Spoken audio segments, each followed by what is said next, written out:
Dubai एक ऐसा शहर जहां के नियम कानूनों की मिसाल पूरी दुनिया में दी जाती है। यहाँ चोर का चोरी करना तो दूर की बात, महिलाओं का टाइट जीन्स पहनकर घर से निकलना तक गुनाह माना जाता है।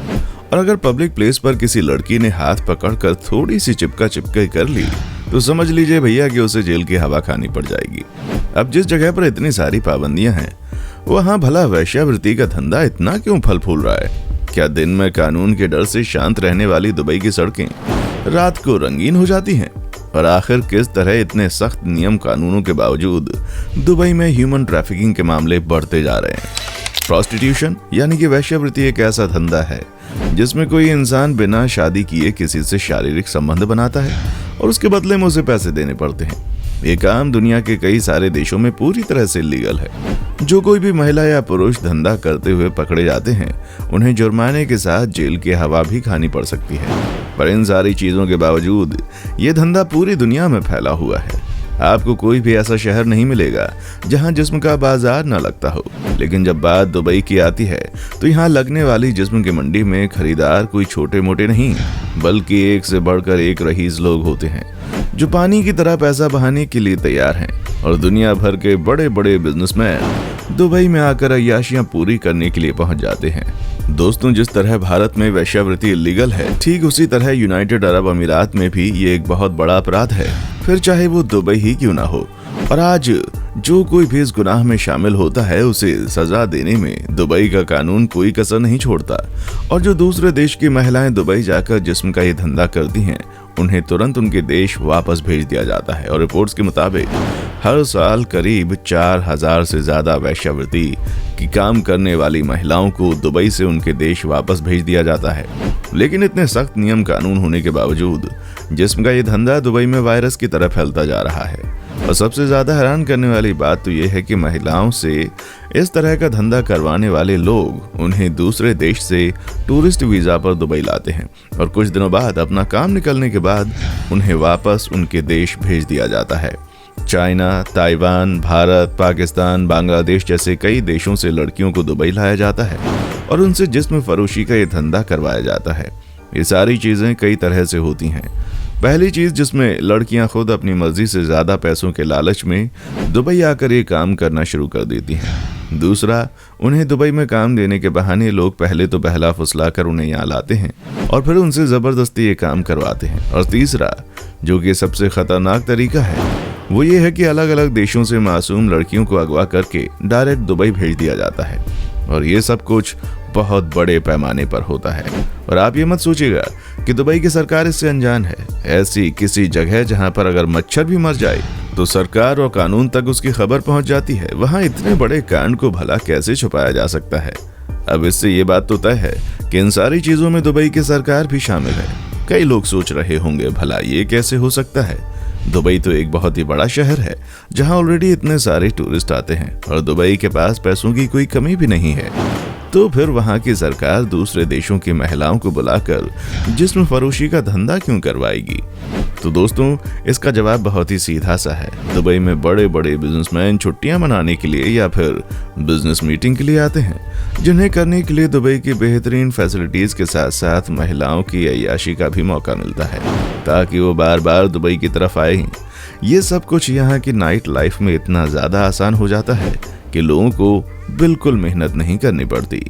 दुनिया में ऐसी बहुत सी चुनिंदा जगह मौजूद हैं जहां जिस्म का ये बाजार सजता है और ये सब कुछ रात के समय में खुलने वाले क्लब और बार में ज्यादा देखने को मिलता है, जहां कोई छोटे मोटे लोग नहीं आते बल्कि एक से बढ़कर एक बिजनेसमैन और रईस लोग अपने पैसे को पानी की तरह बहाने के लिए पहुंचते हैं। सबसे पहले तो वो यहाँ होने वाले नाच गाने का लुत्फ उठाते हैं, फिर अपनी मनपसंद की लड़की को मुंह बोली कीमत पर एक रात के लिए खरीद कर अपने साथ ले जाते हैं। असल में दोस्तों, दुबई की सरकार किसी न किसी तरीके से अपने देश में टूरिज्म को बढ़ावा देने में लगी हुई है।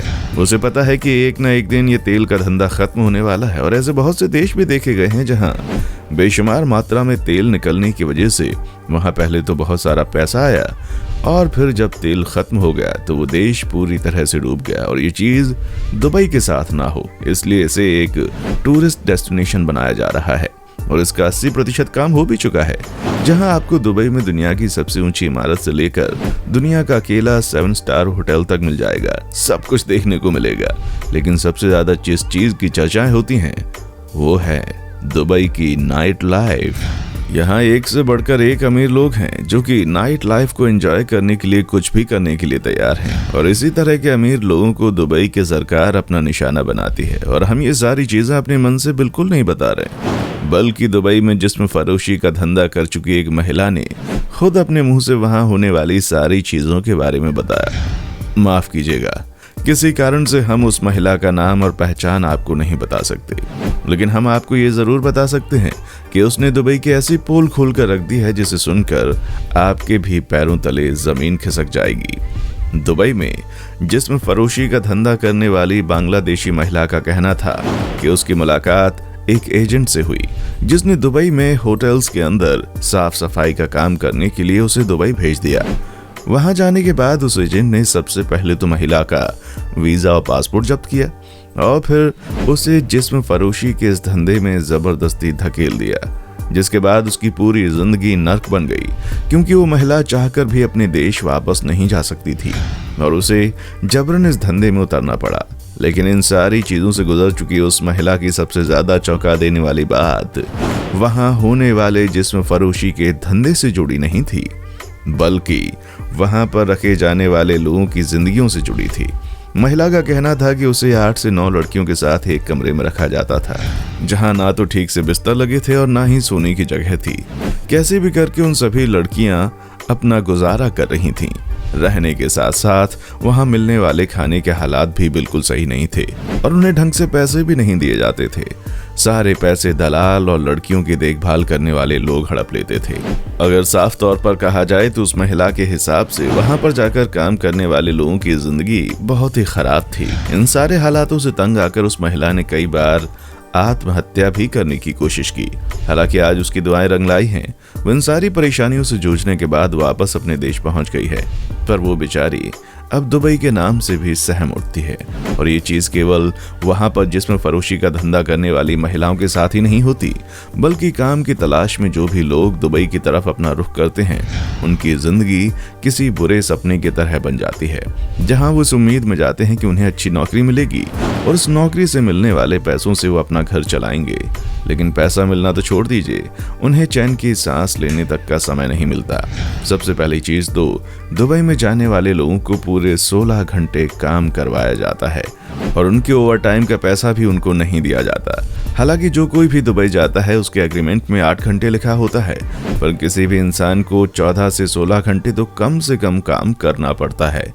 इसके अलावा अगर रहने की बात की जाए तो एक कमरे में 20-20 लोगों को ठूस ठूस कर भर दिया जाता है, और जिन हालातों में ये लोग रह रहे होते हैं उससे ज्यादा बेहतर तो जेल का माहौल होता है, जहां कम से कम कैदी को अपना पैर फैलाकर सोने की जगह तो मिल जाती है, क्योंकि दुबई में लोगों का इससे भी ज्यादा बुरा हाल है। और इतना कुछ करने के बावजूद उन्हें पूरे पैसे नहीं मिलते।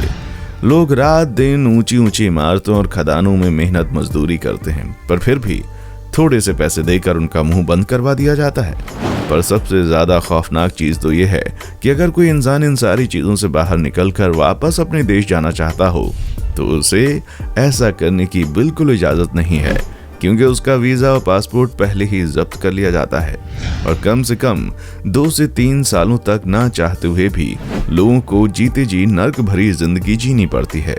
अगर आसान शब्दों में कहा जाए तो दुबई एक ऐसी जगह है जहां पैसे वाले लोगों की तो खूब खातिरदारी होती है, लेकिन अगर आप वहां पर पैसा कमाने की इच्छा से जा रहे हैं तो आप एक ऐसे दलदल में फंस जाते हैं जहां से निकल पाना मुश्किल ही नहीं बल्कि नामुमकिन है।